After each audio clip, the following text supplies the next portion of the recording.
Assalamualaikum warahmatullahi wabarakatuh. Bismillah walhamdulillah. Wassalatu wassalam ala rasulillah Sayyidina wa nabina Muhammad ibn Abdullah wa ala alihi wa sahbihi wa man walah wa la hawla wa la quwata illa billah.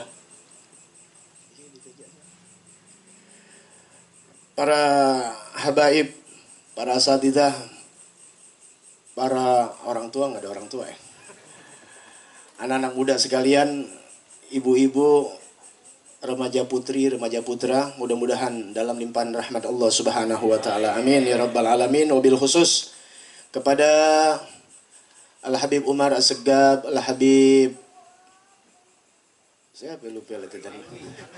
Habib Alwi As-Segab, teman lama ya lupa gitu. Ya, kemudian Habib Izzuddin Izzuddin apa Izzul Islam? Izzul Islam Basyaiban, kemudian guru kita yaitu Ustaz Al-Fadil Al-Ustaz Khalid Zubaidi, mudah-mudahan beliau semuanya panjang umur dalam sehat afiat, tambah bini insyaallah. Dalam peringatan Isra dan Mi'raj Nabi Muhammad sallallahu alaihi wasallam dan sekaligus penutupan tawagufan sementara majelis gabungan silaturahmi Manpang Pancoran, disingkat simpan pinjam. Ya, nyimpan boleh, minjam boleh. Ya, nyimpan iya, minjamnya kagak. Baik, inti dari Isra Mi'raj Nabi Muhammad SAW, ya kalau diuraikan nggak kelar. Di sana ada perintah Allah Subhanahu Wa Taala itu as-sholah. Betapa pentingnya sholat itu sehingga Allah Subhanahu Wa Taala memerintahkan langsung kepada Habibuna Muhammad sallallahu alaihi wasallam. Syariat-syariat yang lain Allah perintahkan ketika di dunia. Hanya sholat yang Allah perintahkan langsung tanpa perantara malaikat Jibril, face to face. Tapi kita akidah Ahlussunnah wal Jamaah tentu berbeda dengan paham yang mengatakan Allah di arsy. Jadi dengan cara Allah, kita jangan pakai nanya artinya Allah tuh kita Rasulullah SAW ketemu Allah Ta'ala, bukan berarti Allah itu bertempat. Sebab ini jadi makanan gorengan mereka-mereka ya, yang selalu menghina kita. Katanya Allah nggak bertempat, tapi kok nunjuknya di atas. Ini kita nggak usah jelasin. Ya, duduk aja di majlis taklim. Naikkan silaturahmi. Karena kalau diceritain majlis taklim ada tempatnya. Jadi hanya global bahwasannya sholat itu sangat-sangat penting. Bahkan dalam Al-Quran semua ibadah nggak dikatakan seperti sholat yang bisa mencegah dari perbuatan keji dan munkar. Inna sholata tanha anil fahsyai wal munkar. Ini kalau diamalin nih secara benar, beres negara, beres rumah tangga kita, kampung kita. Dalam kitab Kifayatul Atqiyah dulu Anda belajar, ada seorang sahabat Nabi Muhammad SAW mengadu kepada Rasul, ya Rasulullah, ada si fulan keadaannya begini. Apa kata Rasul? Benerin sholatnya. Benerin sholatnya. Sebab sholat benar, udah pasti. Kita berkeyakinan sebagai orang Islam, Allah maha benar. Dengan firmannya, mustahil Allah dusta. Mustahil Allah bohong. Pasti Allah sudah katakan dalam Al-Quran, inna sholata tanha anil fahsya'i wal munkar.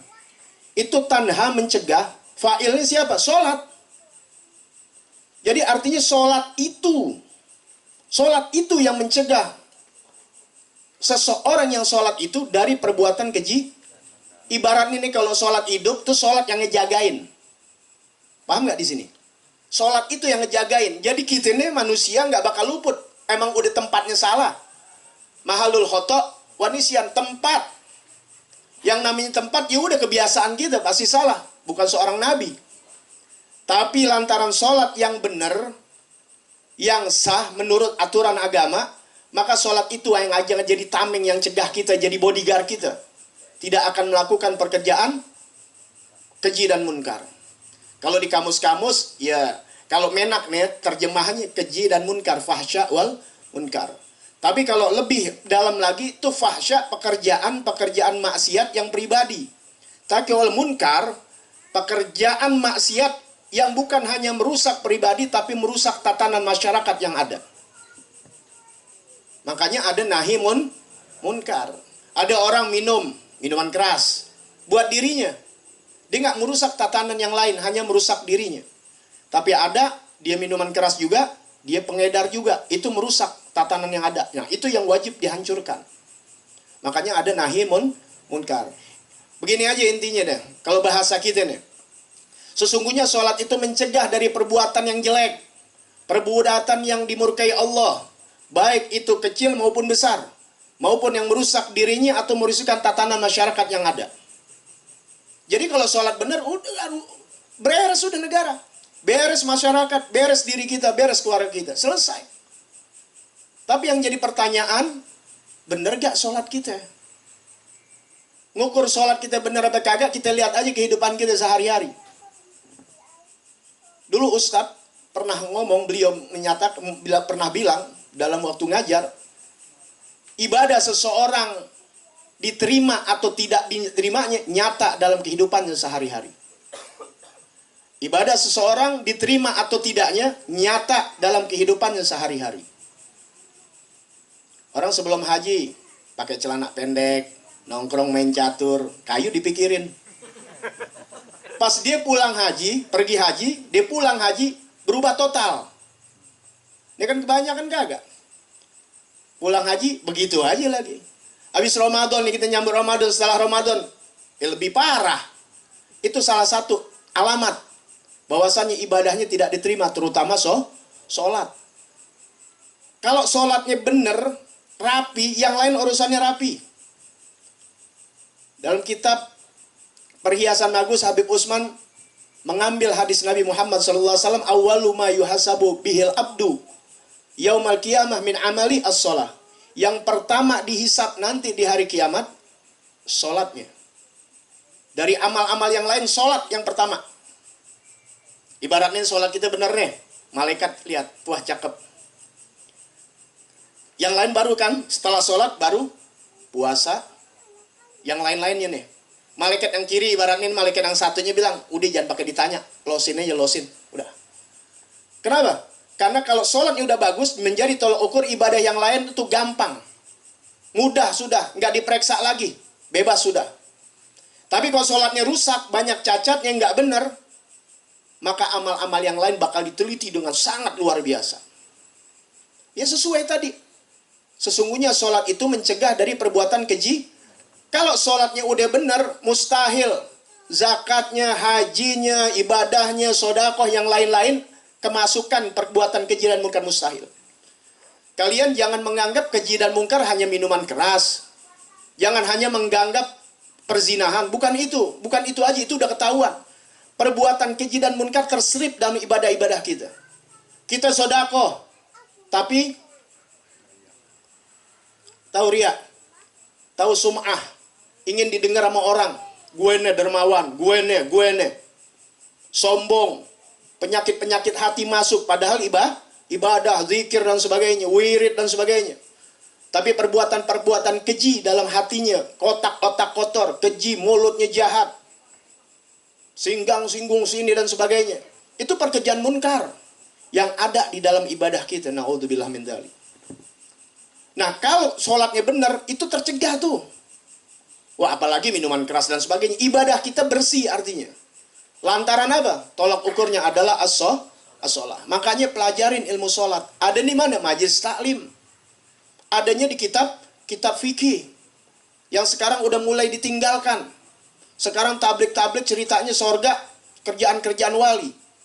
Cerita bukan salahin, enggak. Ini bukan nilai nanti nyalain orang, bukan. Ini kebanyakan begitu. Ane nih umur-umur, ada Ustadz Holid di sini semua udah paham. Kita dulu di Jakarta tahun 70, 80. Ane ngalamin tahun 80 karena kelahiran 70. Ya. Itu majelis taklim jarang. Jarang majelis taklim. Apalagi anak-anak muda. Nggak pernah lihat umbul-umbul.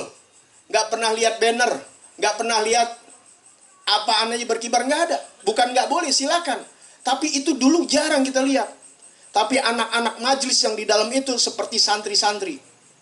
Anak punya nenek orang Betawi. Bukan Habib lagi, Betawi. Meninggal kita buka kitabnya, ada kitab perhiasan bagus, ada kitab Babul Minan, ada kitab Tauhid, sifat 20. Diamalin semuanya. Jadi benar-benar majlis taklim itu tuh yang duduk orang-orang yang benar-benar ngaji, santri ibaratnya. Sedikit berkualitas, aman negara kita.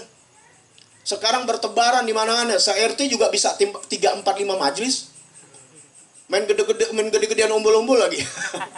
Cuma tablik. Apalagi kalau tabliknya itu adalah cuma ilmu tasawuf. Ulama larang kita belajar tasawuf tanpa ilmu syariat fikih. Bahaya. Ini lihat sekarang. Ya, udah main sorga aja begitu gampangnya. Apalagi kalau ceritanya kelas-kelas wali.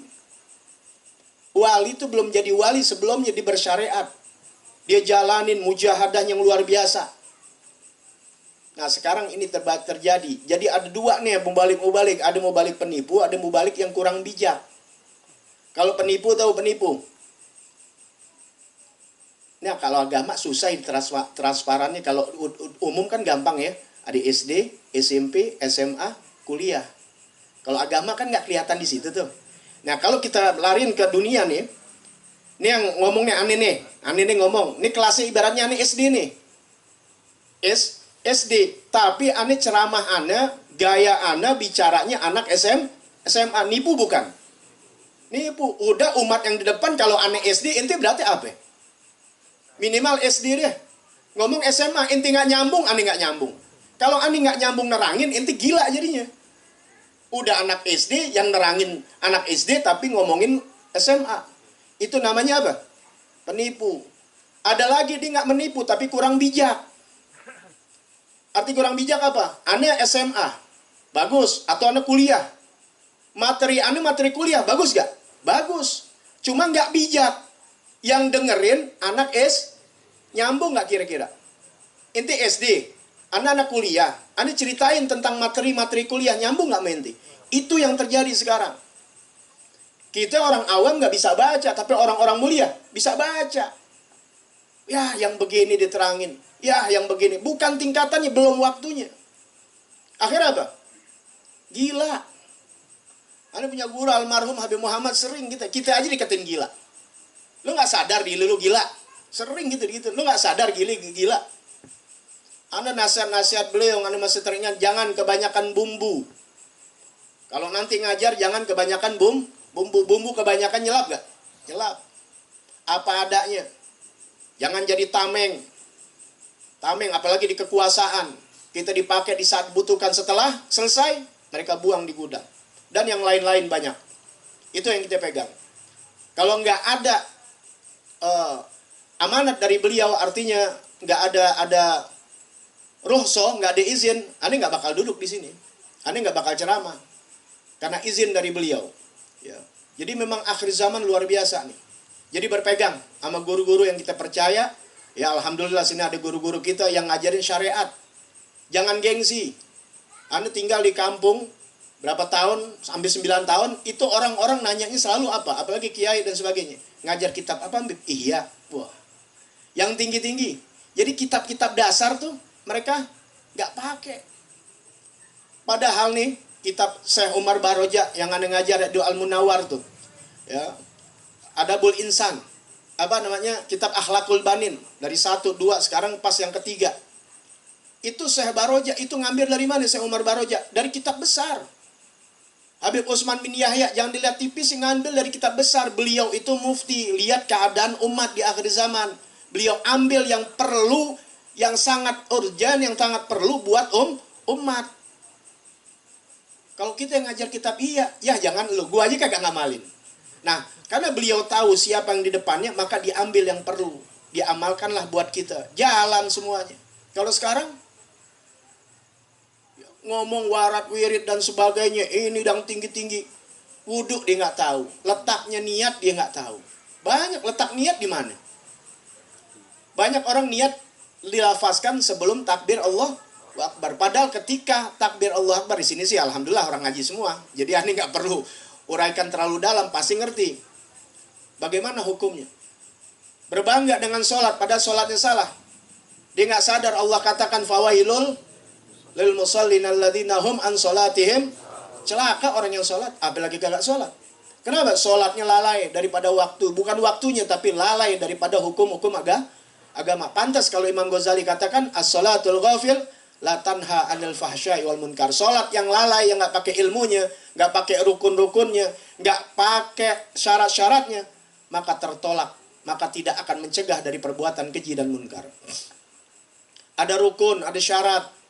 Syarat adanya di luar ibadah, seperti sholat. Syaratnya ada di luar sholat. Sebelum sholat dia harus memenuhi dulu syarat-syaratnya.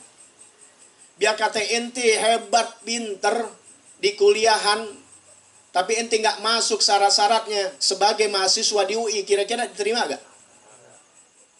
Setelah syarat selesai, baru masuk ke rukun. Syarat dulu, salah satu itu apa? Menghadap kiblat. Kan syaratnya ngadep kiblat. Kiblat sebelah mana nih?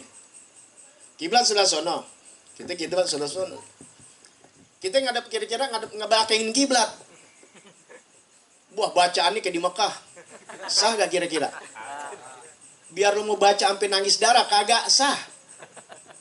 Kenapa? Karena ngebelakangin atau tidak menghadap kiblat. Paham tuh? Itu baru syarat. Ada lagi yang lebih penting. Dia harus bersih dari najis, dia harus bersih dari hadas besar, dan bersih dari hadas kecil.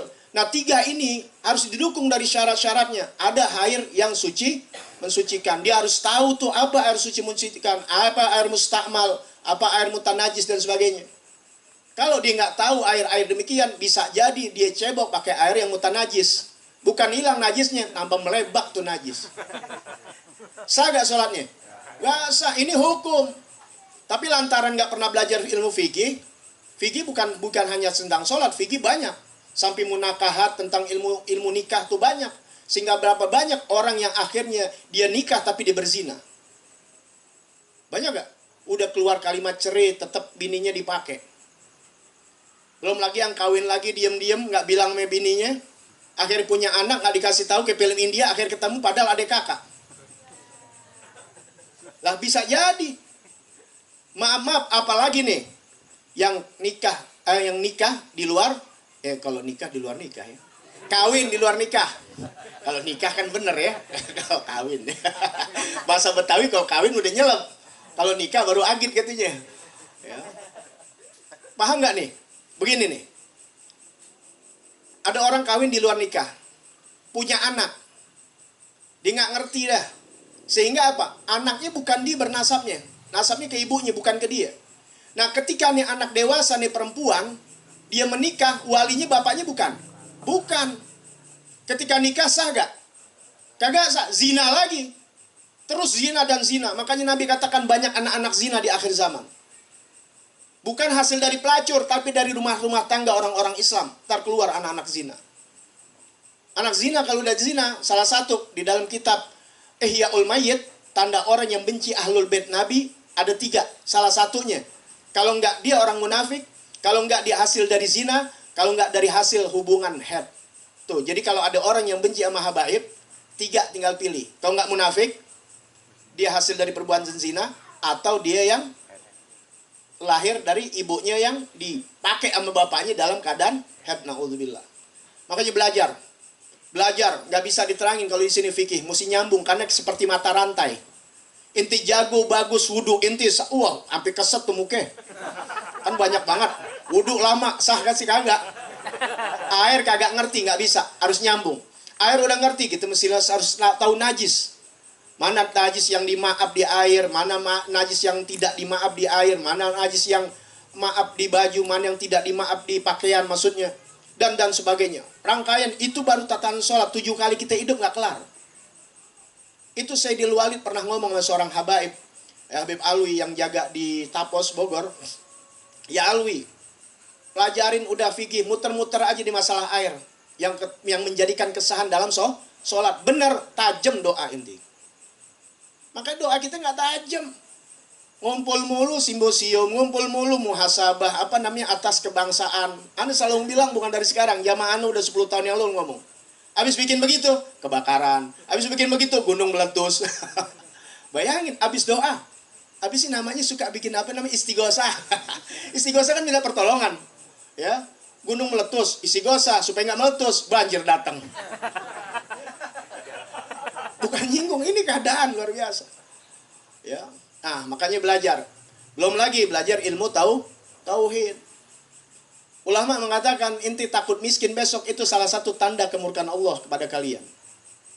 Tauhid. Awal wajibin alal insani ma'rifatul. Ma'rifatul insani bistigani. Ya. Itu yang awal wajib bagi seorang belajar ilmu tauhid. Belajar tuh sifat 20. Ini ada yang nggak percaya nih sifat 20. Sifat dibagi-bagi. Di Al-Qur'annya udah Asmaul Husna 99. Itu dikasih tahu begitu tuh langsung diem itu, ngikut deh kajiannya. Ya. Itu biar tahu kenapa ada sifat 20. Kenapa ada namanya Asmaul Husna. Itu belajar di situ. Itu sifat 20 ada sifat wajib. Adanya wujud, kidam, bako, kemudian ada sami', ada basar, maha melihat. Kalau Allah maha melihat, mustahil Allah nggak ngelihat, buta. Kalau Allah maha mendengar, mustahil Allah budak nggak mendengar. Itu makanya sifat wajib 20. Tapi kalau Asmaul Husna, itu nggak jadi kewajiban. Seperti Allah memberikan manfaat, nafi, memberikan manfaat seorang. Tapi Allah juga bisa memberikan bahaya kepada orang itu. Allah bisa membalas surganya, tapi bisa juga Allah masukkan neraka. Tapi kalau sifat 20 nanti belajar itu. Ya, itu nggak bakal bisa. Kalau Allah mendengar nggak bisa tuli. Tapi kalau yang sifat yang Asmaul Husna bisa Allah jalankan, bisa Allah tahan. Jaiz. Dor yang memberikan bahaya. Tapi bisa Allah berikan orang kemanfaatan dan sebaliknya. Tapi kalau ilmu yang 20 itu yang harus pelajarin. Ada wujud. Bahkan ada kiai yang ngaku dari NU bisa bilang nggak ada tuh sifat wujud karena nggak ada di dalam Al-Quran. Bayangin. Padahal adanya Allah nggak mesti dilihat, tapi adanya ciptaan langit dan bumi. Wah, panjang deh kalau diceritakan. Jadi 3. Kata Ustadz Umar nih, Segap, kakak dari kita punya guru. Ilmu majlis taklim itu, majlis dari kata jalasa yajlisu majlisan. Majlis ini isim makan, tempat duduk. Jadi kita duduk namanya majlis. Kalau lagi ngopi namanya majlis gahwa. Benar ya? Kalau ngeratib namanya majlis ratib. Kalau maulidan doang majlis maulid. Kalau zikir doang majlis. Apalagi ibu-ibu, pengajian banyak, cuma baca yasinan doang. Lihat buta dia dengan agamanya. Nah, tapi kalau yang dibilang majlis taklim dari kata allama yu'allimu takliman, pengajaran di mana di situ diajarkan ilmu syariat, terutama tauhid, fikih dan tasawuf. Itulah yang dikatakan majlis taklim. Jadi kalau nggak ada pelajaran itu, jangan sekali-sekali kita bikin namanya majelis taklim. Udah itu aja dah. Ada Ustadz Ulin ntar yang nerangin. Ya, assalamualaikum warahmatullahi wabarakatuh.